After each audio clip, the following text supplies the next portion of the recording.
Olá, amigos e amigas ouvintes. Eu sou Helena Sampaio e falo em nome da Rebraus, a Rede Brasileira de Letramento em Saúde. Nosso convidado de hoje é o Mário de Quezado Miranda de Bezerra, que falou conosco, ele vai falar conosco hoje sobre a saúde da população LGBT+. Já falei sobre o currículo dele no episódio passado, mas eu vou postar novamente na descrição desse episódio o currículo do Mário. E nós vamos continuar hoje, vocês se lembram, né? Que nós falamos que teríamos 2 episódios sequenciais, então nós estamos no segundo episódio hoje. Tudo bem, Mário? Bem-vindo de novo. Olá, tudo bom? Tudo bem. Preparado? Preparado? Preparado, né? Bom, o Mário preparou, não sei se vocês se lembram, queridos ouvintes, mas eu tinha dito para vocês que o Mário tinha preparado 5 tópicos para a gente. A gente falou no primeiro episódio sobre 2 desses tópicos, né, que foram os conceitos básicos e contexto e os determinantes sociais e iniquidades. Então, hoje nós temos 3 tópicos que vão vir aí: adolescência, juventude e SUS, cuidados específicos e práticas inclusivas e caminhos, inspiração e próximos passos. Então vamos lá, Mário, vamos começar com a nossa primeira parte? Vamos. Então vamos lá. Como podemos acolher melhor os adolescentes LGBT+, nos serviços de saúde, considerando que muitos, até você deu uma levantada nisso no episódio passado, muitos ainda estão no processo de se entender, de se descobrir ou de se assumir. Pois é, então assim, a gente primeiro pode falar em diversos pontos, tá? A gente primeiro tem que ver a questão, porque normalmente esses jovens, quando eles estão nessa fase de ainda desse processo de descobrimento, muitas vezes eles não vão ter o apoio em casa. Em geral, eles não vão ter esse apoio em casa. Então, assim, cabe ao profissional de saúde, né, que tá ali, seja na unidade básica, seja no hospital, seja onde for, promover esse ambiente de acolhimento, e um acolhimento sem o julgamento, sabe? Se permitir abrir para que o jovem consiga criar vínculo, né, na psicanálise tem até um termo para isso, mas assim, de criar, reforçar esse vínculo entre o profissional de saúde e o jovem. Agora, surgem algumas coisas assim mais pontuais, por exemplo, utilizar o nome social, respeitar pronome, garantir aquela questão da confiabilidade, assim, sempre reforçar que o que é dito entre profissional de saúde e o paciente, no caso, o adolescente LGBT, é aquela questão de é confidencial, é só entre nós dois, eu não vou ficar aqui, chegar para falar para pai, mãe, pastor, padre, para ninguém, é uma coisa entre profissional e paciente, garantir esse sigilo. Agora, tem algumas questões que se tornaram muito ficaram muito em voga esse ano, sabe. Primeiro porque o Conselho Federal de Medicina teve assim, e aqui eu tô puxando especificamente para adolescentes transgênero, tá. Porque, o conselho até ano passado, tá, pelo SUS, tá, pelo Sistema Único de Saúde, o processo de hormonização poderia ser feito a partir dos 18 anos, tá, processos cirúrgicos a partir dos 21, e a terapia de bloqueio puberal, só para contextualizar o que é o bloqueio puberal para o nosso público, tá? Quando o adolescente vai se desenvolvendo, vai avançando nos estágios de Turner, ele vai se tornando, atingindo a puberdade. O bloqueio puberal vai ser uma medicação que vai bloquear isso, bloquear essa evolução da puberdade, para que ele tenha o direito de escolher daquilo que ele se identifica, né? Para poder fazer a hormonização mais no futuro. A questão é, o Conselho Federal de Medicina aprovou. Eu peguei até a colinha aqui da resolução, porque eu acho importante a gente trazer. A resolução 2427 desse ano, 2025, que proíbe o bloqueio puberal, bloqueadores hormonais para adolescentes transgênero, sabe? E isso vai, assim, contra tudo que os outros conselhos, né? Porque a gente tem o pessoal da nutrologia e metabologia falando que já era uma prática que, quando feita por uma equipe multiprofissional, era uma prática muito capaz de gerar um cuidado maior desse paciente. Então, o que é que essa resolução trouxe digo de involução, né? Os passos que a gente deu para trás. Primeiro, estendeu a questão da idade para a utilização dos hormônios, saiu de 18 para 21, e tirou a questão do bloqueio puberal como recomendação. Então, a gente pensar qual é a sociedade que a gente está vivendo, quem é que está nessa conjuntura para determinar isso e o que é que a quem eles estão ouvindo. Né? Porque o Conselho Federal de Medicina poderia escutar os outros conselhos. Né? Assim, a Sociedade Brasileira de Diabetes também falou alguma coisa sobre isso, a Sociedade Brasileira de Metabologia. Então, escutar essas outras sociedades que trabalham com isso na frente talvez fosse um pouco mais interessante, né? Quando a gente fala desse cuidado. E aí, também uma outra questão é a questão da. Beleza, chegou aquele paciente, trabalhar a família como um todo. Né? Obviamente que você não vai chegar para um pai, para uma mãe e falar: olha, o seu filho é LGBT. Não. Você tem que ir aos poucos, fazendo um trabalho. De novo, aquela história de trabalho de formiguinha. Para entender, fazer como se fosse uma territorialização, saber o que é que a família sabe, como é que a gente pode educar, como é que a gente pode chegar para que aquela criança, aquele adolescente, tenha no ambiente familiar um lugar de apoio. Então, assim, aqui a gente, de novo, eu sempre falo que essa pauta fica muito na questão do assistente social, do psicólogo, mas a gente, como profissional de saúde, a gente também tá nessa. Então a gente também pode usar dessas nossas ferramentas para chegar nessa família e começar a entender o que é que está acontecendo, como é que a família vê isso, para que a gente consiga realmente promover uma saúde dessa criança, desse adolescente.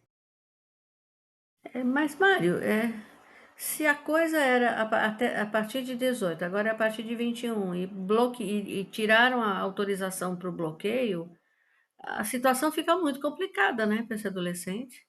Fica, porque assim, vamos lá. A questão de. Vamos pensar de saúde mental. A gente sabe que o adolescer, né, o período da adolescência, é um período que tem ali, obviamente, uma cascata de hormônios que estão mexendo com a cabeça. É uma fase realmente muito pesada para a saúde mental. Aí você associa. Isso, assim, para qualquer indivíduo que passou pela adolescência, sabe que não é fácil. Aí você adiciona isso à questão da depressão e ansiedade, que pode, não só depressão e ansiedade, mas dos transtornos mentais que podem acometer essa criança, esse adolescente, quando tem essa questão da disforia, sabe? A pessoa não tá se vendo, não tá se entendendo. Aí vai aquela questão de aumentando raiva, aumentando a probabilidade de processos de automutilação, sabe? Tem todas essa questão. Aí, por isso que a gente pega muitos dados, a questão do aumento, do quantitativo maior de ideações de cessação da própria vida nesse público. Hum, exatamente. E assim, bom, você já falou em termos legais que teve esse retrocesso, né?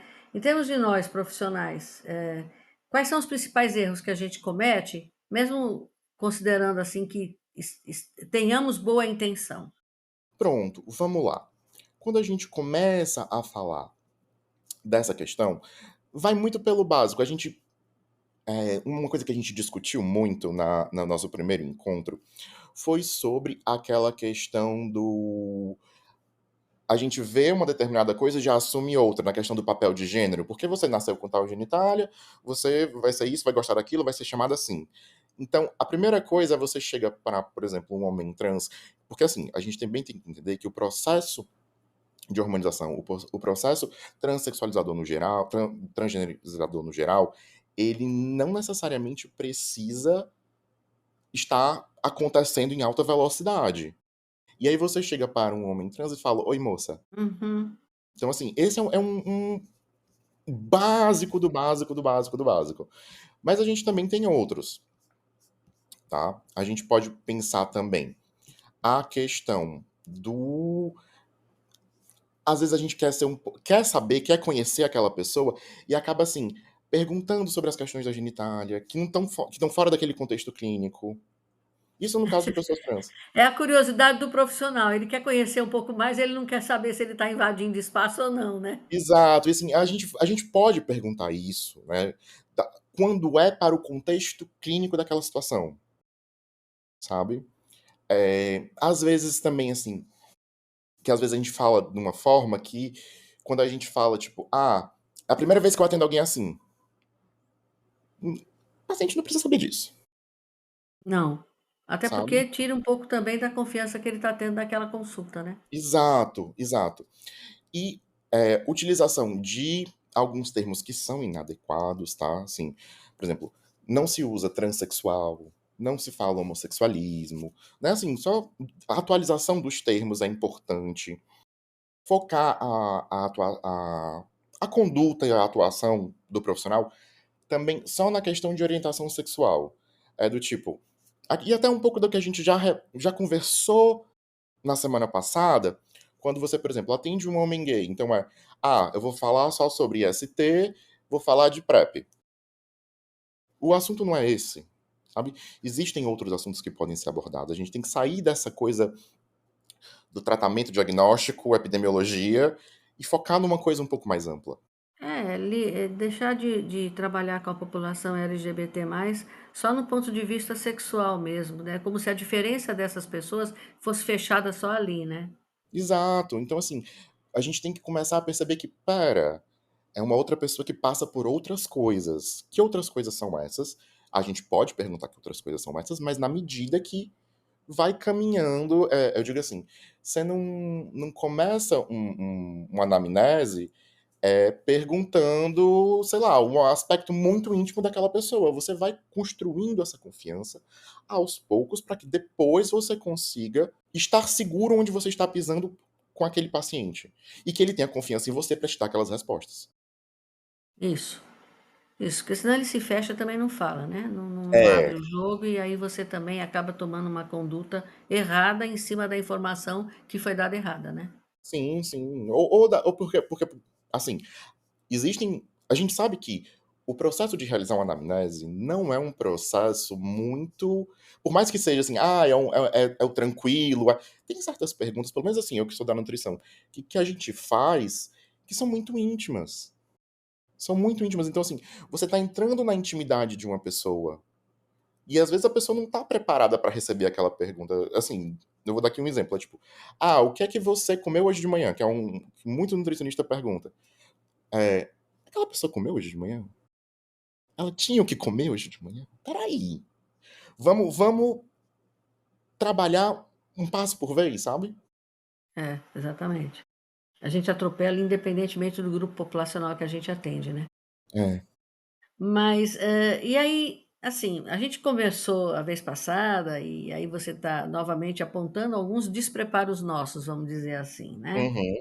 Então, na sua opinião, assim, o que que a gente precisa revisar nos currículos de formação para preparar melhor os profissionais nesse tema? Então, vamos do que é mais palatável para o pessoal da saúde para o que é mais indigesto, vamos colocar assim. Eu acho que a gente precisa ter uma abordagem de fisiologia, principalmente fisiologia hormonal, precisa ser mais trabalhada e precisa englobar essas diversidades. Porque eu sei que a gente tem aquela visão de que a faculdade é para ser um generalista, formar uma formação geral, mas o mundo está aí, as coisas mudam, os currículos se atualizam. Então eu acho que focar naquelas disciplinas de base mesmo, assim, isso é do ponto palatável, tá? Focar na fisiologia, na interação na farmacologia, né? Quais são os efeitos desses hormônios? Porque às vezes eu sinto que a gente, eu vou falar pelo menos pela nutrição, tá? Tem um determinado preconceito de falar de hormônio, usados de forma exógena ou os próprios endógenos. A gente passa muito por cima. Eu sei que é um universo, eu sei que tem gente que faz doutorado e pós-doutorado em fisiologia hormonal do hormônio X, mas a gente precisa ter um pouco mais de conhecimento, precisa ser um leque um pouquinho mais aberto. Ainda está muito fechado. Isso, Talvez com muito franco atirador, né, Mário? A pessoa pensa que sabe falar sobre aquilo e começa a trabalhar de repente orientando as pessoas com doses, com quantidades, frequências, e às vezes ela só viu aquilo ali através da propaganda do, do visitante do laboratório. sim, Acontece muito, né? sim. E aí, assim, eu entendo que quando a gente. E assim, aí é um dos pontos que a gente vai chegar lá na frente, né? Já puxando a nossa conversa. A questão dos estudos que ainda não estão tão fortes quanto deveriam estar. Mas a gente vê a questão de focar nessa farmacologia, focar nessa fisiologia hormonal para conseguir compreender, porque assim, quando a gente vai falar, por exemplo, de eu vou pegar aqui 2 casos que são bem emblemáticos, tá. Eu tenho, por exemplo, eu vou só pegar 2 casos emblemáticos e que vão ser a mesma coisa, na questão de fisiologia. Eu tenho um homem cis gay que utiliza, hormônio. Não, nem é prescrito por um profissional habilitado, ele faz uso porque conseguiu. E eu tenho um homem trans que faz um acompanhamento, porque esse aqui tem um acompanhamento. As repercussões são muito parecidas. Se a gente entende fisiologia, se a gente entende farmacologia, eu sei como eu vou atuar nesse cuidado. Eu sei como, vai aumentar hematócrito, então como é que eu posso ver a questão do ferro da dieta? Como é que eu posso ver a questão da ingestão hídrica? Como é que eu posso ver, vai mexer no colesterol, eu vou ter que aumentar o consumo de fibra, como é que, então eu vou começar a articular a parte de conduta. Isso é o mais palatável. Agora, eu vejo que as matrizes precisam ser revisadas também no aspecto um aspecto que é da saúde coletiva, que é as ciências humanas para a saúde, né? Reforçar aqueles conhecimentos, reforçar a questão de para mostrar esse mundo, porque é até uma coisa que a gente conversou na semana passada. Tem gente que chega no ensino superior com uma determinada formação que a gente vai colocar aqui, uma pessoa branca de classe média alta que estudou num colégio religioso tradicional. Quando chega para ver o mundo, talvez a visão de mundo dela seja um pouco mais afunilada. A gente precisa escancarar um pouco mais essa porta para que a pessoa tenha pelo menos noção de que, ei, existe isso aqui. Então, assim, Uhum. aqueles módulos de saúde coletiva, aquelas disciplinas de saúde coletiva, tentarem se debruçar um pouco mais e puxar um pouco mais desses conceitos para mostrar o mundo. Isso não acontece muito nem na pós-graduação, né, Mário? É. A pós-graduação ela também reproduz um pouco das falhas, né? É aquela história que a gente conversou um pouco na semana passada também, de que, assim, a gente tem um determinado modelo de ensino que vem do século XIX, com professores do século XX, para uma população do século XXI. Às vezes falta comunicação. Às vezes falta a gente se atualizar e entender que, opa, pera, talvez essa forma aqui esteja reproduzindo uma coisa porque eu aprendi assim. É, E aí, é. a gente também como profissional e como representante de instituição, se permitir ser, pera, esse ponto aqui tá falho. Como é que eu posso me melhorar nisso? Sabe, eu acho que às vezes a gente precisa ser um pouco mais forte nisso.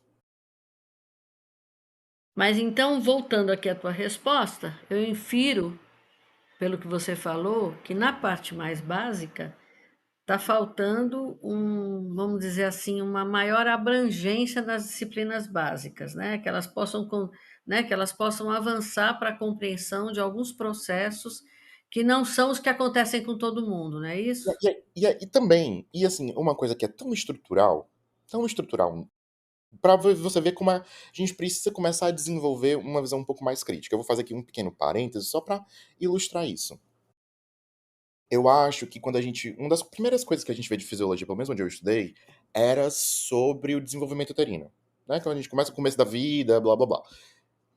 Nenhum dos livros que eu peguei, a imagem da grávida ou da gestante, enfim, era uma mulher negra, ou uma mulher que não fosse branca. Então a gente tem que começar a ver que talvez a forma como a gente tem o nosso ensino estruturado, talvez a gente tenha algum preconceito aí, a gente vai ver só um determinado público. A gente só vai ver o indivíduo branco, hétero, cisgênero. É, inclusive eu estou fazendo umas postagens aí que eu estou pedindo uma ajuda das figuras para o chat GPT, e é engraçado que quando eu peço a figura para ele, se eu não especificar que eu quero um asiático, ou que eu quero um negro, que eu quero um branco, todas as figuras que ele me dá são mulheres brancas com o cabelo castanho claro ou loiro. Todas, todas. A gente Aí, tem às essa. vezes, eu falo assim para ele: eu não quero uma figura, eu quero tipo um cartoon. Então, me Uhum, mande em forma de cartoon. Vem novamente lá as bonequinhas loira ou então castanhas. Elas não são nem de cabelo preto, a não ser que eu peça especificamente, e também não tem cor de pele diferente. Aí uhum. agora eu comecei a fazer assim, agora eu quero 3 pessoas na foto, eu quero uma asiática idosa, eu quero um negro mais alto que o médico, e eu quero uma moça jovem branca, aí tudo bem. Aí bota lá, porque a primeira foto que eu pedi, sem especificar isso, eu estava precisando de um grupo conversando com o médico estava bem grande, e as pessoas sentadas bem pequenininhas. Então ele estava lá naquela posição de poder, né? Aí eu falei: não, não, não, peraí, não, todo mundo do mesmo tamanho. Aí quando ele botou todo mundo do mesmo tamanho, eu ainda achei que estava desconforme. Falei: não, pega esse homem negro e bota ele mais alto que o médico. Aí ele botou o homem negro mais alto que o médico. Aí eu falei: É, aí é, os outros podem deixar mais ou menos igual. é aquela visão eurocêntrica, né? Assim, aquela pauta eurocêntrica que a gente tem estruturando o mundo como está. Então, assim, cabe a gente que está no ensino superior, que está na pós-graduação, que está ouvindo aqui, começar a ser um pouco mais crítico disso e começar. Será que vale a pena eu explorar outras questões? Será que existem outras questões? Spoiler, existem. Mas que a gente comece a se permitir perceber. Querer sair da caixinha, né? É, É isso aí mesmo. Certo. Bom, aí nós falamos do currículo, agora você falou agora há pouco da resolução do conselho, né? Agora eu quero saber de leis. Existe alguma política pública específica voltada para a população LGBT+, no SUS? E o que ela propõe, se tiver? a gente tem uma política específica, tá? Eu vou pegar aqui o número dela, porque eu sempre perco o número das coisas. Pronto, a gente tem uma política que vem de 2011, tá? Que é a Política Nacional de Saúde Integral de Lésbicas, Gays, Bissexuais, Travestis e Transsexuais. Ela já começa com um erro de nome, tá? Assim, esse nome precisa ser alterado, porque a gente sabe que não é transexual, é transgênero, né? Porque, enfim, são universos diferentes. Então, é uma política que foi criada em 2011, tá? Ela vai muito ainda naquela questão de combate à discriminação, mas assim, a gente percebe que, ela não é tão trabalhada, tá? No processo formativo. E quando chega E por não ser trabalhada no processo formativo dos profissionais, quando a gente vai para a questão do, do profissional, ele não vai saber, porque não está capacitado, sabe? Vai ter aquela falha da. Não usar o pronome, não usar o nome social, a questão das próprias discriminações que vêm embutidas nele. Porque, de novo, aquela visão. Parece aquele burrinho com aquela. Não é uma venda, mas que não permite que olhe para o lado. Então, aí essa política ela falha na sua manifestação real. Na manifestação real que eu digo na realidade. A gente precisa ver um pouco mais disso. A gente precisa permitir que, para que seja concretizado o que ela idealiza, a gente precisa ter essa formação. Agora, outras políticas que a gente também, assim, não vamos falar só de coisa. Ai, Coisa existe essa. ruim. Só de coisa ruim. Existe essa política que é a principal, beleza, mas, por exemplo, o Brasil foi um país muito pioneiro, e o SUS está para isso, a questão de ter sido o primeiro a quebrar a patente das medicações de PrEP e PEP. Então, assim, foi, se eu não me engano, ou foi no primeiro ou no segundo governo da Dilma, naquele período de tempo, que o Brasil falou: não, eu vou quebrar a patente, vou pagar essa multa caríssima, mas eu vou garantir a proteção da minha população. Então, assim, é uma política que funciona, sabe? Pelo menos assim, funciona. A gente tá numa cidade grande, né? Assim, uma cidade grande como Fortaleza. Mas que você consegue. A guia para você fazer o seu exame. Daqui você faz o exame, você vai ao hospital, você consegue fazer os exames, que você consegue o resultado, você consegue ser direcionado. O centro de acolhimento é muito competente nisso, assim. E eles ligam assim. E hoje em dia, com a possibilidade de teleconsulta, tá muito mais rápido, sabe? É tipo, você pode. eu digo isso porque eu marquei a minha, foi numa quinta-feira, 9 horas da noite, e a quinta-feira, 9 horas da noite, eu tava com o profissional numa janelinha conversando, e a gente tava falando: olha, eu quero fazer esse exame, por isso, isso e isso, porque a minha vida é assim, assim, assado. Como é que a gente pode fazer? Ele conversando, perguntando, e a gente conseguiu a efetividade Uma, disso. uma coisa que está funcionando, então. Sim, sim, Precisava funciona. dar uma atualizada na lei principal, então, que ela já vai com Uhum. 15 anos aí, né?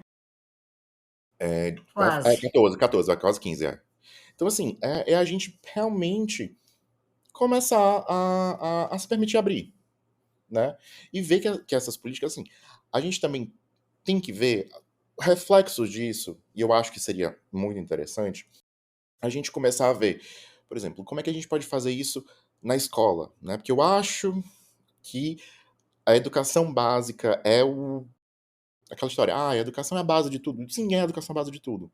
A gente precisa começar a mostrar outras formas de mundo. Aí agora vem aquela questão, a gente vive num país que tem uma base cristã muito forte, que às vezes rejeita certos tópicos, e aí vai gerar discussões políticas que têm algum embasamento ali preconceituoso. Então a gente precisa saber dosar. E necessariamente saber também escolher o que você pode abordar de acordo com a faixa etária da educação básica, Claro, porque as claro. pessoas não estão analisando por esse lado, estão analisando que está errado colocar, então não vamos colocar, mas não é assim, Aí vão surgir né? fake news, tipo aquela da mamadeira em formato É, fálico, enfim. Então, assim, você não vai. A gente fala um pouco assim, quando a gente pega educação, né? Quando a gente vai falar um pouquinho de Piaget, a gente não vai ensinar uma coisa lá da ponta pro pessoal do jardinzinho. Da mesma forma como você não ensina a equação do segundo grau pro pessoal da segunda série do ensino fundamental, você não vai ensinar sobre o que é sexualidade, o que é orientação sexual, pra uma galera que tá no comecinho, sabe? Começa com, por exemplo, teve um exercício de uma vez que eu vi uma determinada aula de um curso que eu tava fazendo, que era sobre consentimento. E que era uma coisa tão simples, que é o fazer cosquinha. A gente faz cosquinha em criança, e aí fala, olha, eu tô ensinando meu filho dessa forma, que se você não gosta, você fala e pede pra parar. E a pessoa tem que parar. Você não gosta de cosquinha, eu não vou fazer cosquinha. Assim, são esses níveis, a gente vai, é uma construção. Aí vem algumas pessoas que têm uma concepção um pouco mais, não sei nem dizer o quê, que querem, ai meu Deus, vai ter um livro ensinando como é que faz filho no mundo, sabe? Gente, calma. os extremos são sempre ruins, né, Mário? É. Da Bom, mesma forma como a gente também não pode, só complementando, a gente não pode chegar num canto de ultra desconstrução e falar como se fosse a coisa mais simples do mundo. Porque, de novo, aquela história da comunicação. Eu tenho que fazer com que quem me escuta, quem tá me vendo, tá conseguindo compreender o que eu tô falando. Sabe? Por isso que eu digo que o primeiro episódio é muito importante. Pra quem não ouviu, vá ouvir. vai, Porque a estão gente chamando. trabalha conceito. Quando a gente entende o conceito, a gente consegue chegar lá na ponta. Sabe, quando eu dou essa aula maior, eu falo, gente, eu vou entrar nesse conceito das ciências humanas aqui, porque vocês só vão entender o que é uma pessoa trans a partir disso aqui. Vocês só vão entender como é que funciona a hormonoterapia lá no final, ou a abordagem dietoterápica lá no final, se vocês entenderem isso aqui. Porque senão vocês vão ficar naqueles achismos e naquelas repetições que muitas vezes são falhas. Ou com a ideia preconcebida de que já sabe aquilo, não precisa passar, né? Que é o pior, eu acho. É o pior. Bom, me dou por satisfeita com esse bloco um. Vamos para o bloco 2 agora, que são os Não. cuidados específicos e as práticas inclusivas. Uhum. Aí você já deu algumas dicas aí para nós do que não seria ético, até falando do exemplo da cosquinha, né? Porque realmente a cosquinha você está tocando o indivíduo, né? Então, se ele não gosta, ele tem que dizer. Aquela história de que toda criança vai rir com a cosquinha, não é bem assim. Às vezes ela ri, mas ela está incomodada, né? É, é aquela coisa que, assim, muitas vezes a gente assume, porque é normal pra gente, que é normal para o outro, sabe? Porque eu não me incomodo com tal coisa, peraí, talvez alguém se incomode, sabe? Eu dou um exemplo. Sabe aquelas folhas de caderno que tem pra colocar material? Que é um plásticozinho? Isso. Eu tenho muita aflição do barulho que ela faz. Eu não consigo nem pegar, assim, só de imaginar eu fico todo me tremendo. E para as pessoas normais, né, ótimo, para outras pessoas, consegue abrir e colocar. Então, assim, são essas pequenas coisas. Então, a gente pensar, tem algo que me incomoda que para a maioria das outras pessoas parece comum? Provavelmente vai ter, né? Então, talvez aquilo que seja de novo, vai daquela construção. Você com seu paciente, você com a pessoa que você está atendendo, para entender qual é o caminho, o que é que não me incomoda, o que é que incomoda para você. Porque muitas vezes, de novo, a gente quer uma coisa, tratamento diagnóstico e passo a passo. E não vai vir. O ser humano não tem passo a passo. É, o passo a passo é para nós, mas é uma coisa dinâmica, né? O segundo passo às vezes está na hora do primeiro, o último passo está no segundo, né? É só para a gente ter uma ideia, talvez, de etapas a cumprir, não necessariamente na ordem que elas estão oferecidas, né? Só para a gente não deixar de fazer alguma coisa importante, né? É Mas, como por se fosse. exemplo, tem momentos que você tem que valorizar um ponto que era para passar rapidinho por ele, e não dá para passar, né? Não dá. Eu digo assim, a listinha são os passos de uma dança, mas o que a gente faz é a coreografia. Né? A gente está dançando com o nosso paciente para poder promover o maior cuidado.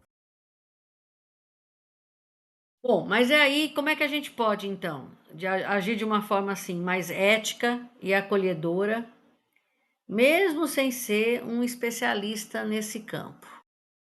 Vamos lá. Deixa eu só pegar um ar. Pegar o ar. Eu até É, esqueci minha água hoje, mas graças a Deus quem está falando mais é você, não está me fazendo falta. eu acho que assim, a gente precisa começar pela questão. É uma palavra que caiu muito no jargão popular, tá? Mas que a gente precisa olhar um pouco para ela, que é a empatia. A gente sabe que empatia, nos anos de 2016 para cá, meio que ficou banalizada. Mas de novo, me colocar do meu ponto de vista, o que é que eu vejo, e tentar entender do ponto de vista do paciente ele vê. Sabe? Eu acho que é o primeiro passo para a gente começar a aprofundar isso, sabe? A gente vê também aquela questão, voltar a trazer uma naturalidade no tratamento. No tratamento que eu digo, no conversar com o paciente. Não estou falando de tratamento medicamentoso, nem nada disso. Porque, por exemplo, você não chama a Xuxa de Maria Meneghel, Maria das Graças Xuxa Meneghel. Chama de Xuxa. Você não chama a Anitta de Larissa. Você chama de Anitta. Aquela pessoa tem um nome. Então, como você gostaria de ser chamada? Você utiliza algum pronome diferente? Sabe? Acho que assim, não exige diploma.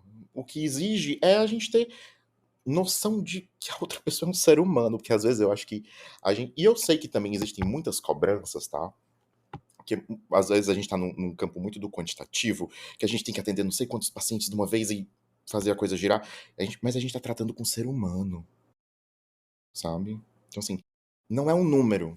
Não é um despacho de uma receita que eu tô passando. É alguém com uma história.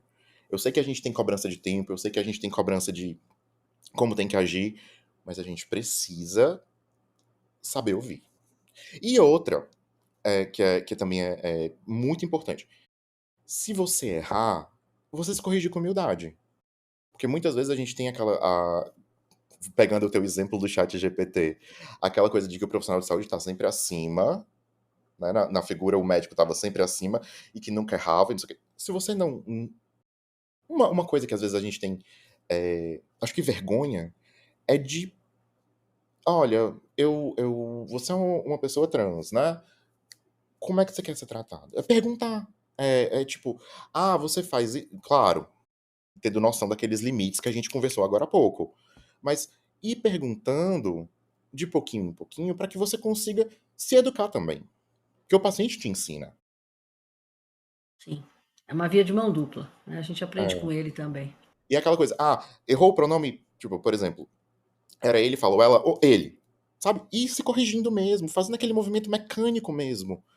porque aí a gente consegue se educar.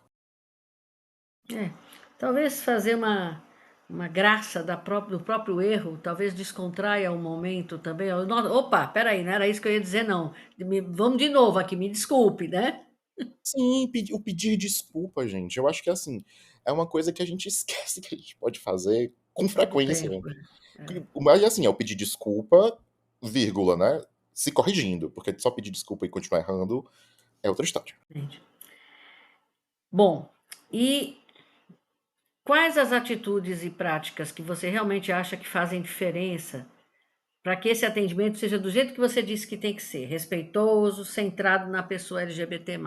Então, eu acho que a gente pode começar com a ficha, né, assim, vamos começar num canto básico para todo mundo da saúde, a gente vai ter uma ficha de atendimento, a gente vai realizar uma anamnese de algum ponto. Tem uma ficha que tem espaço para o nome social, por exemplo, que a gente conversou semana passada. Se a gente também propiciar um determinado tipo de ambiente, né, a questão da ambiência do local que a gente está trabalhando, se é colocar um cartaz, porque, por exemplo, aqui em Fortaleza, se eu não me engano, não sei se é no Ceará todo, mas em Fortaleza eu sei que é, existe uma obrigatoriedade nos espaços públicos e privados de ter aquele cartazinho do não será permitida nenhuma atitude discriminatória com relação à identidade de gênero, blá blá blá, sabe? Ter isso nesses espaços, porque pelo menos reassegura para aquele paciente que ali ele pode ter algum conforto e pode baixar essa ansiedade de estar ali. Outro ponto que a gente pode ver nessa questão é não ter vergonha de perguntar, mas perguntar com respeito. Entendeu? De ler a situação, como é que aquela pessoa está reagindo às perguntas que eu estou fazendo. Porque a gente tem muito da comunicação não verbal. Às vezes eu acho que a gente está tão bitolado no seguir aquela esteira de ações do beleza, é o paciente que veio assim, então eu tenho que resolver isso, fazer aquilo, não sei o quê. Mas calma, como é que ele tá? Eu tô olhando no olho dele, dele ou dela, eu tô entendendo o que ele tá trazendo. Quais são essas questões? Se tem questões que. E outra, uma que eu também acho que é muito legal, tá? Que esse ponto eu vejo alguns profissionais muito específicos fazendo, mas a maioria eu não vejo fazendo, que é aquela questão do tem algo que não está no meu domínio. Eu sou profissional de saúde, eu sou da nutrição. Eu vou entender até certo ponto, tais coisas. Eu fazia um encaminhamento. Eu fazia um encaminhamento, tipo, chega pra mim, por exemplo, uma mulher trans no começo do processo hormonal, ainda não começou nada. Eu tenho determinada parte de ação, beleza. Mas eu conheço profissionais que são capazes. Conheço profissionais. Aí eu pergunto, você faz algum acompanhamento para a parte hormonal? Você faz algum acompanhamento psicológico? Você faz algum acompanhamento assim? Ela fala, não, mas tem um interesse. E aí eu vou fazer um encaminhamento. Olha, eu conheço esse profissional, esse profissional, esse profissional, que eles podem ajudar, porque eu acho que o processo, quando ele é multi, ele é muito mais enriquecedor e tem muito mais garantia de ser seguro. E você vai ser muito melhor cuidada. E vai sair mais satisfeito também com o atendimento. Sim, sim. Eu acho que a satisfação do paciente é um dos pontos importantes, quer dizer, ele tem que sair achando que recebeu o melhor que ele podia ter recebido, Sim, sim, sim, né. sim, sim. Bom, agora eu vou na área que você gosta, que eu já percebi que a sua preocupação maior são com os trans, né. Você tem Uhum. realmente uma preocupação maior com eles. Então, no caso das pessoas trans e não binárias também, quais são os cuidados específicos que os profissionais devem considerar para um atendimento realmente respeitoso? Você já adiantou algumas coisas semana passada, já falou algumas coisas hoje, mas feche pra gente. Tá, eu acho assim, vamos aqui criando um passo a passo, já que o nosso profissional de saúde adora vamos lá. Respeite o nome e a identidade de gênero da pessoa, tá? Mesmo que não tenha um documento legal, mesmo que a pessoa não esteja fazendo harmonização, mesmo que a pessoa não tenha feito cirurgia nenhuma, se a pessoa te diz: "Oi, eu sou fulana", você vai chamar a fulana de fulana, você não vai chamar a fulana de você não vai chegar e: "Qual é o seu nome de verdade?". Porque isso é uma falta de respeito tremenda. Aí volta, entender, que o corpo dela não precisa explicar a identidade, né, de novo, sair dessa ideia de que a pessoa trans precisa necessariamente fazer cirurgia e se harmonizar. Porque nem toda pessoa trans tem disforia de imagem. sabe? Então, entender isso, evitar perguntas invasivas. Quando a gente fala da questão da genitália ou da questão de cirurgia, sabe? A não ser que seja necessário. É tipo aquela pergunta: você já fez alguma cirurgia? Você vai fazer uma cirurgia daqui a um pouco tempo? Porque aí você precisa preparar o corpo e o organismo para isso. Mas quando não, não precisa perguntar, sabe? Eu acho assim, eu sei que essa pergunta ela tá muito focada nas pessoas trans, mas eu tô sentindo muito uma vontade de adicionar um outro detalhe que é um detalhe que a gente não, uma outra letra da sigla que a gente não fala muito, que eu acho que é a importância da gente ver sobre pessoas intersexo, sabe? Eu acho que é o que era o que antigamente a gente considerava como hermafrodita, tá? Só para deixar o nosso ouvinte um pouco mais claro, mas que a gente precisa sair dessa binariedade do XX e do XY. A gente sabe que existem outras. É um espectro, né? Existe XXX, XXY, X nada. Existem várias. E isso desenvolve também alguns aspectos, porque ó, olha como esse bolo ele fica denso. Uma vez eu atendi um paciente, aparentemente ele era um homem cisgênero, tá? Aparentemente, fisicamente, ele se considerava um homem cisgênero, beleza. Só que, e ele estava fazendo utilização de processo hormonizador, né? Porque ele queria ficar mais forte, queria. E nada. E o colesterol dele aumentando, o colesterol dele aumentando, e o hematócrito aumentando, e nada da hipertrofia vindo. E a gente vendo e fazendo a questão do acompanhamento. Eu falando com o profissional de educação física, eu falando com o endócrino, eu falando com. A gente chegou numa hora e falou assim: Meu Deus, o que tá acontecendo? Quando foi a gente parar. Aí eu fui perguntar, né? Não, e como é que foi a gravidez da tua mãe? Aí não, porque até tal mês, até o sétimo mês, eu ia ser uma menina, né? Eu não tinha desenvolvido a região do pênis, sexo escrotal, não tinha tido nada. Só que quando tanto que parte do meu enxoval era todo rosinha, era todo de menina, não sei o quê. E aí eu, será que ele não é um indivíduo intersexo? Porque indivíduos intersexo, algumas modalidades de indivíduo intersexo tem, da mesma forma como tem uma pessoa que tem resistência à insulina, existem indivíduos intersexo que têm resistência aos hormônios sexuais. Então, ele tinha resistência à testosterona. Daquela história de a testosterona não se liga, então não Não, não, consegue. não provocava o efeito desejado, né? Então, assim, são essas coisas, assim, que a gente precisa começar a ver que não é tão preto e branco. É mesmo, é mesmo. Você atende, eu vou fazer um negócio agora que nem estava no script, só para perguntar, você é muito procurado para atendimento da população LGBT? Você se julga hoje já, vamos dizer assim, eu sei que você falou que na nutrição você tem 2 anos, mas você é advogado também e está fazendo doutorado, né? É. Então, eu quero saber, você se julga um expert já atualmente no atendimento das pessoas LGBT+. Olha, eu não me julgo um expert porque eu acho que esse lugar pra mim não existe. De detentor total dos saberes. Eu sou um aprendiz. Eu tenho capacitações, tá? Eu tenho treinamentos eu estudo sobre isso. E, assim, a minha clientela é 98% LGBT. E, assim, desses 98%, 40% é população trans. Então, assim, eu digo que Então, eu você, trabalho. você desenvolveu uma expertise, então, ao longo É, do tempo de atender esse pessoal. eu Mas trabalho. também, mas também se eles estão vindo é porque você está dizendo que veio para eles, né, não? Claro, porque, assim, eu vejo que, assim, como eu, durante a minha graduação, não vivenciei e percebia essa falha, eu falei: não, peraí, isso aqui tá, tá, tá me incomodando. Eu quero atuar dessa outra forma, sabe? Então, é isso que eu levo como profissional. Uhum, Eu quero aprender mais e sempre estou disposto a aprender mais para poder melhor atender o meu paciente.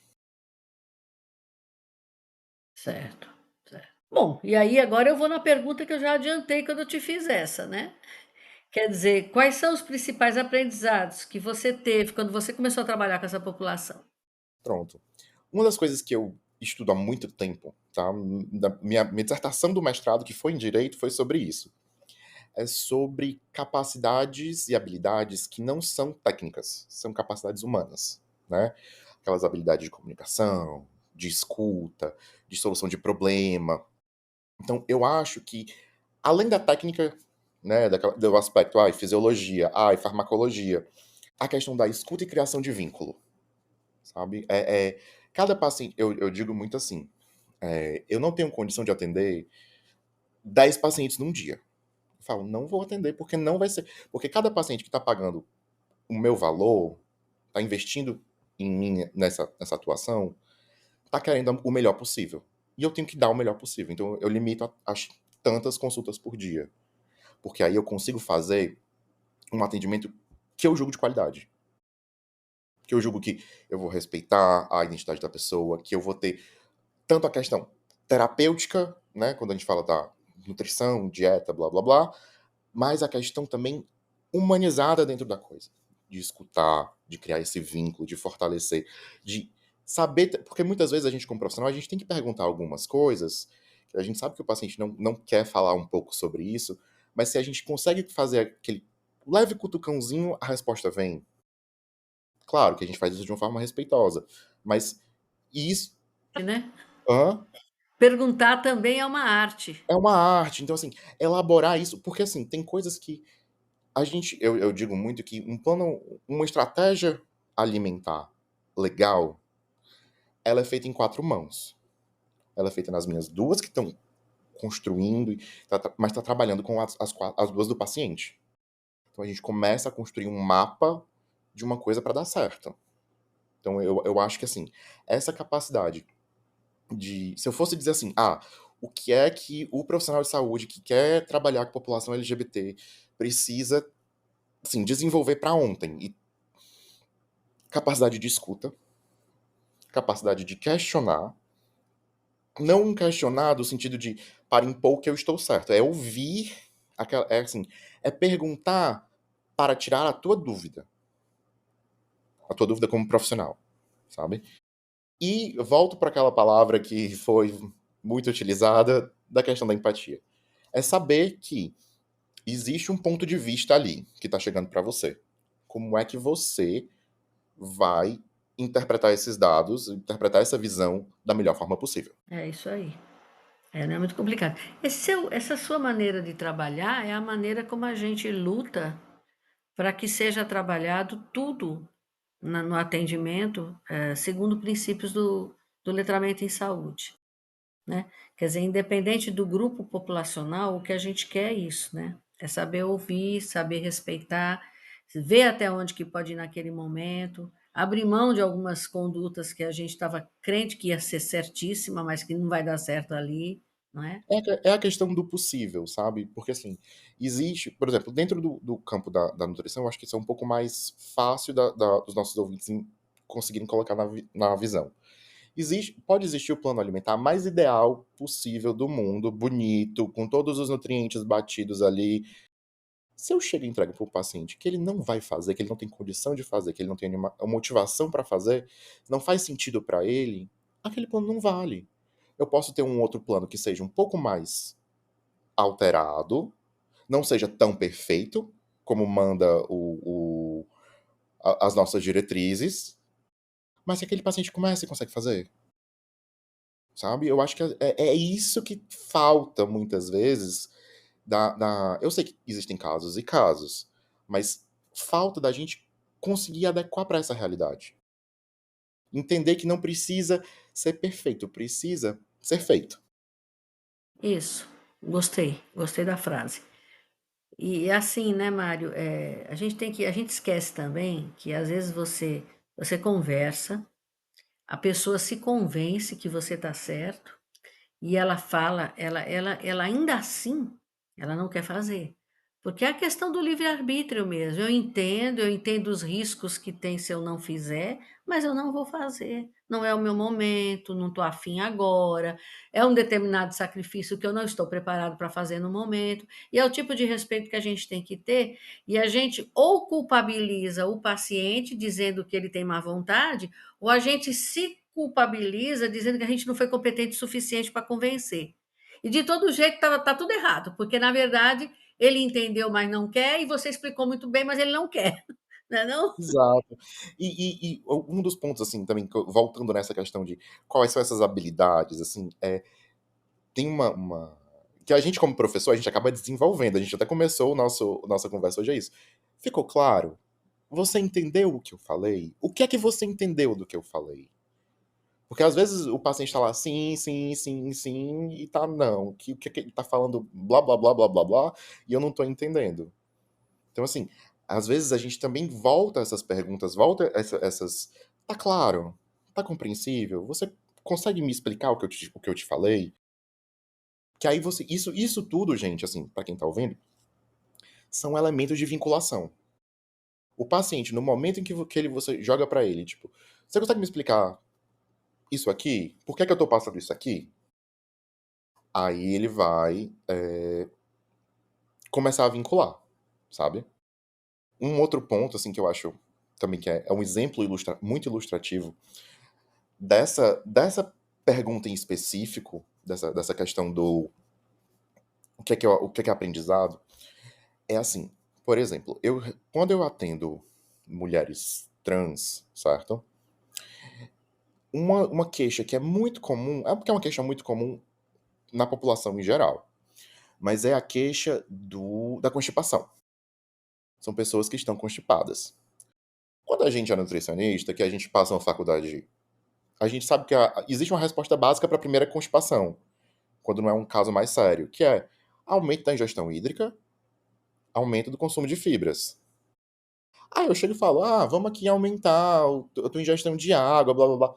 Aí chega pra uma pessoa, ela chega pra mim e fala, Mário, eu não posso beber água na rua, porque eu não posso usar o banheiro. Exatamente, vai passar o dia todo sem poder beber água. Vai poder passar o dia todo sem beber água, porque muitas vezes existe um processo chamado aquendar, não sei se os nossos ouvintes têm conhecimento, mas assim, coloca-se a região da genitália de volta para a região inguinal, faz-se uma curva, muitas vezes coloca esparadrapo. Só de chegar para desfazer isso para usar o banheiro é um processo. Às vezes, o acesso ao banheiro, por conta de um contexto social que a gente vive, aquela pessoa não consegue usar. Então, assim, existe a tecnicidade da coisa que vai dizer, tem que beber 30 ml por quilo de peso de água por dia para não ficar constipado. Eu tenho condição de fazer isso para esse paciente? Nesse momento, que trabalha fora de casa, como é que eu vou lidar? Porque a gente fala, não é muito legal colocar muita água perto da hora de dormir. Gente, esse paciente está constipado, ele precisa beber água. Eu vou ter que dar água na hora de dormir. Porque é a hora que ele pode, que ela pode estar em casa. E ainda assim vai ter problema, porque ainda vai fazer xixi a madrugada toda. Mas é o jeito que sobrou, é o É que o jeito deu, que né? Isso sobrou. É para aliviar essa constipação, sabe? É tentar trabalhar. tentar Porque se colocar no lugar da pessoa para ver se ela consegue, né? é tipo assim, eu prefiro beber tudo de uma vez em casa. Tá bom, vamos fazer isso. Então, Você falando, eu me lembrando, Mário, eu me formei em 1976. Em 77 eu estava trabalhando no hospital. E tinha um serviço que eu achava muito bacana, até hoje eu acho que era um exemplo de serviço, que era um serviço de equipe multiprofissional, onde a gente trabalhava com controle de saúde, era prevenção, do primeiro ano de vida. Então, tinha todo um atendimento de psicólogo, assistente social, enfermeiro, médico, nutricionista. Só que tinha um protocolo. Nós estamos falando de protocolo, né? Um dos protocolos, aí a gente atendia primeiro ano, depois segundo e terceiro ano de idade, né? Terceiro ano de idade, lá estava eu atendendo a moça. O protocolo dizia que é importantíssimo para a formação dos hábitos da criança que os pais façam as refeições com ela à mesa, certo? E eu passei, assim, uns 15 minutos falando com a mãe, não estava o pai, estava a mãe e a mãe da mãe, né? A avó da criança. E eu passei uns 15 minutos falando da importância da formação de hábitos alimentares, da criança ter um vínculo maior com pai e mãe e tal. Quando eu acabei de falar, ela falou assim, e ela era interessada mesmo em fazer a coisa acontecer. Ela falou assim, doutora, eu vou fazer, mas eu não sei como, porque eu e meu marido saímos de casa às 4:30 da manhã, porque a gente só chega no trabalho 6:30, se a gente sair 4:30, e a gente entra às 7. Mas eu vou fazer, eu vou acordar meu menino e vou botar ele para fazer a refeição com a gente. Mas não vai, não. Aí eu falei: não, você não vai acordar, esquece tudo que eu falei, você não vai acordar a criança para ela tomar café com vocês às 4:30 da manhã. Entendeu? Então, quer dizer, a gente erra demais, né? A gente aprende os protocolos e a gente não consegue sair da linha dele. Então a gente fala, fala, fala, erra, erra, erra. Às vezes a pessoa até lhe diz de um jeito que você acaba percebendo onde é que você estava errando. Mas ela poderia ter ido embora, né? E eu morta de satisfeita achando que eu tinha convencido a pessoa a tomar café com a criança, né? Sim. Ainda bem que ela. E o pior que foi a ingenuidade dela, que eu fiquei com pena depois e com raiva de mim mesma, porque a ingenuidade de ainda assim, com aquele absurdo que eu falei, ela ainda dizer que ela ia tentar, porque ela realmente, se aquilo era importante, ela ia fazer. Horrível, né? Não é uma experiência péssima para ser contada? Mas é nesses erros que a gente aprende, sabe? Eu tenho uma. E assim, eu acho que fica como o conselho geral desse tópico. É, tinha uma professora na faculdade que ela falava que a clínica do paciente é soberana. Aquilo que o paciente te traz é o que você deve pautar. Existem recomendações, existem. Ah, é melhor que coma junto, é melhor que beba água, é melhor que faça. O que é possível para aquele paciente? O que é que aquele paciente consegue? Porque eu vejo muito. E aí volta a minha crítica da formação que foi no primeiro episódio. A gente muito nessa história de querer forçar determinadas coisas para, para a população, quando tem que haver o ajuste. Não vai ser, eu brinco assim, não vai ser uma chave fechadura, né? Vai ser uma coisa que vai organicamente se juntar. Então, de novo, nossos ouvintes, escutem os pacientes de vocês. Escutem, assim, não para querer responder, porque muitas vezes a gente escuta para querer falar, mas é escutar para entender. Entender de onde, o que é que aquela história quer te dizer. Fechamento bom para nossa etapa aqui, nosso quarto bloco. Vou para o último bloco agora, que pena. Mas enfim, vamos lá. Vamos Os lá. caminhos, a inspiração e os próximos passos, né? E Uhum. aí eu quero perguntar logo para você, na prática, na sua opinião, o que que significa ser esse profissional de saúde aliado na causa LGBT+. Então, é não se omitir. Começa com a não omissão. Sabe, eu tenho uma. Apesar de hoje em dia não ser mais católico, eu tive uma criação católica em casa, então a gente peca por ações, pensamentos e omissões, se eu não me engano, se não me falha a memória. E omissão, nesse caso, é o pior veneno, sabe? É realmente a gente se posicionar contra o preconceito, sabe? Mesmo que quando a pessoa não é uma diretamente LGBT+, sabe?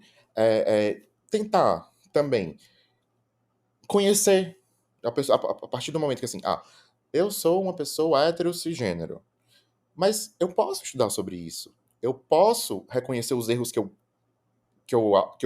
já cometi. A gente acabou de conversar sobre um determinado erro, mas eu estou disposto a aprender, sabe? Um aliado, ele precisa ser comprometido com a dignidade do outro. Então, eu acho que, assim, na prática, o que é que o profissional precisa? Não se omitir. E você tá vendo a coisa errada? Porque, assim, uma frase que eu já vi uma vez, assim, existem dois tipos de pessoas ruins no mundo. As pessoas que fazem coisas ruins e as pessoas que veem as coisas ruins sendo feitas e não fazem nada pra impedir. Então, eu acho que, assim, é o se posicionar e falar, peraí, isso aqui tá errado. Porque aquela ação vai ter uma repercussão numa outra ponta. Eu acho que o impacto da gente como profissional para ser aliado da causa é realmente tomar ações e não se omitir. Certo. E que conselho você daria para quem quer começar a se aprofundar nesse tema? Por onde é que começaria? Olha, eu conheço alguns podcasts que eu acho muito bons, tá, que trabalham de forma muito geral. Tem um podcast chamado Vibes em Análise que eu acho eles permeiam vários tópicos, não só LGBT, mas permeiam, tá. Tem alguns profissionais, por exemplo, tem um que é mestrando na USP hoje em dia, e tem uma que é doutoranda na USP também, que é o Igor e a Isis, que são nutricionistas, tá? Que, assim, eu descobri que eles tinham um curso, né, sobre saúde LGBT. Então, assim, foi a partir daí que eu consegui, pera, esse é meu caminho. Então, eles são dois profissionais que eu indico, assim, violentamente, sabe? Existe um guia do SUS, tá? Existe um material mesmo, tá? Que inclusive eles tem alguns artigos deles dentro desse material. Esse material está disponível online. Que é muito interessante, é uma leitura fácil, tá? E você consegue tudo do que a gente falou aqui, desde o campo da fisiologia até o campo das ciências humanas, até. É uma leitura que vale muito a pena, sabe? Eu gosto muito de indicar filme e série, porque eu acho que a gente consegue aprender muito com o que a gente assiste, né? Tem uma série chamada Pose, eu acho que, se eu não me engano, ela tá na. Eu quero da Fox, acho que ela foi pro Disney Plus, salvo engano. Mas que essa série também mostra uma realidade, claro, é uma realidade de uma população negra nos Estados Unidos dos anos 80, mas a gente começa a perceber algumas coisas que ainda continuam até hoje, sabe? E tem um livro que é um livro assim é literatura fantástica, mas que ele traz algumas questões que, quando você consegue, com o mínimo de interpretação, colocar para a realidade, chama Casa no Marcerulho. Eu também falo, foi inclusive foi a frase final que eu coloquei na minha qualificação, que Hum. não é porque o preconceito não acontece com você que ele não acontece todo dia. Então, que permite com que a gente saia um pouco da nossa caixa. Legal. Aí, tá aí, fica gravado e a turma vai poder enveredar um pouco mais ou conhecer um pouco mais, ainda que não queira necessariamente se especializar em atendimentos dessa população, mas pelo menos saber o que fazer quando se deparar com alguém Porque que vai que precise chega. de si. Exato. E assim, inclusive eu acho que algum deles eu tenho um PDF, eu posso também, assim, se a gente conversar depois, de disponibilizar um link, alguma coisa, que eu tenho esse PDF tranquilo. Se você puder disponibilizar o link, a gente já bota na descrição do episódio. Fica Pronto. beleza. Fica beleza para os nossos ouvintes. Bom, então, pessoal, a gente teve 2 episódios super densos, né, tanto o passado como o de hoje. E eu queria saber, eu não sei se tem mais alguma coisa para você falar, mas se tiver, pode se sentir à vontade. Ah, deixa eu ver aqui se tem mais alguma coisa que eu gostaria muito de falar, porque eu tenho a minha colinha do lado, gente, tá, porque eu também não. Eu acho só que, assim, a gente precisa, e aqui eu falo muito por conta dos contextos sociais e políticos que a gente tá vivendo, tá. Eh, e eu sei que parece que eu vou bater repetidamente numa tecla, mas, assim, é falar da importância do Sistema Único de Saúde no Brasil. Assim, para quem é LGBT, assim, o SUS, eu sei que ele é falho em alguns pontos, eu sei que para execução, às vezes, não permite, mas ele é um espaço de cuidado possível, sabe? Então, assim, os profissionais que estão nos ouvindo, que estão começando a se permitir, defendam o SUS, porque ele é uma ferramenta de cidadania. Ele é o que reconhece a sobrevivência de diversas populações, sabe? Quando a gente fala que a saúde é um direito de todos e dever do Estado, então a gente precisa. A gente, como profissional de saúde, é que forma essa estrutura do SUS. Então, é que a gente, mesmo que seja um processo burocrático, subfinanciado, difícil acesso, é uma instituição que a gente precisa defender. Defender e evitar que seja sucateado, evitar que queiram privatizar de certos pontos, porque é o que garante a sobrevivência de muita gente. Eu não falo aqui só dentro do espectro da população LGBT, não, sabe? É muita gente. Então, assim, o SUS é difícil? É. Ele é lindo também. A gente precisa defender. Exatamente. E é um diferencial do nosso país, né, Mário? Não temos um sistema similar em canto nenhum, né? Pois é, então assim, porque, ó, quando eu falo muito dessa questão da PrEP, da PEP, quando o SUS quebrou a patente, porque, tipo, quando você vai pros Estados Unidos pra questão desse medicamento, por exemplo, é, é caríssimo. É caríssimo. E aí, aqui eu tenho de graça. Sabe? Não só. Porque o PrEP fala muito, conversa muito com a população LGBT. Mas vamos aqui um outro exemplo que que pode não conversar tanto. A questão da insulina. Para o paciente diabético. Paciente com diabetes. Sabe? Que é caríssimo nos Estados Unidos. Que é caríssimo na Europa. E que aqui a gente tem. Então, assim, eu digo que assim, o SUS é uma das poucas instituições estatais que reconhece oficialmente a existência e os direitos da população LGBT. Então, assim, defender não é só defender uma estrutura de saúde, é defender o direito de existir, de ser cuidado e de não ser invisibilizado. Beleza. Pois, Mário, eu só tenho a esperar que os nossos encontros tenham sensibilizado nossos ouvintes, para que eles também coloquem a saúde da população LGBT+, na preocupação em propiciar um cuidado de qualidade e letrado em saúde para todas as populações. Então, você finalizou bem aí com o invisibilizado, que a população LGBT+, não seja invisibilizada em quem está preocupado em prestar cuidado letrado em saúde, né? Não só invisibilizado na questão do SUS, mas eu falo assim também, um outro ponto que eu também acho importante, e aí, assim, claro, é parte da minha pesquisa, mas nas pesquisas. A gente precisa de mais pessoas pesquisando sobre. Eu digo isso porque desde o do meu TCC da graduação, que eu estudo, em parte, a população LGBT, e que eu chego com a falta de estudos. Não tem. Você chega num PubMed da vida, não tem dados. Então, assim, é sensibilizar para quem está dentro de uma pós-graduação, quem pensa em uma pós-graduação. Será que não vale a pena eu estudar sobre isso? Para fortalecer essa ciência? Exatamente. Diminuir as lacunas, né? Sim. Então, muito bom. Então, agradecemos aí a audiência dos nossos queridos e queridas ouvintes, porque de qualquer maneira eles é que sustentam esse podcast com a presença constante. Graças a Deus, nesses 5 anos, nós temos aumentado nossas audiências. Isso é bom, porque para vocês que vêm aqui doar seu tempo para nós, é uma chance desse pessoal que nos ouve também crescer profissionalmente, né? Mário, sempre um prazer, tá? Sinta-se à vontade para voltar quando você tiver mais coisas que você queira compartilhar com a gente, tá? Quando tiver mais Ligados a resultado da esse público pesquisa, ou não, ligados a esse público ou não, nós estamos aqui à sua disposição. tá certo.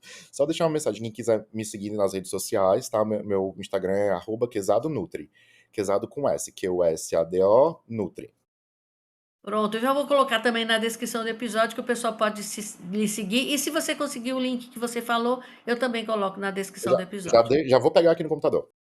Perfeito. Pois então, aguardamos todo mundo para o próximo episódio.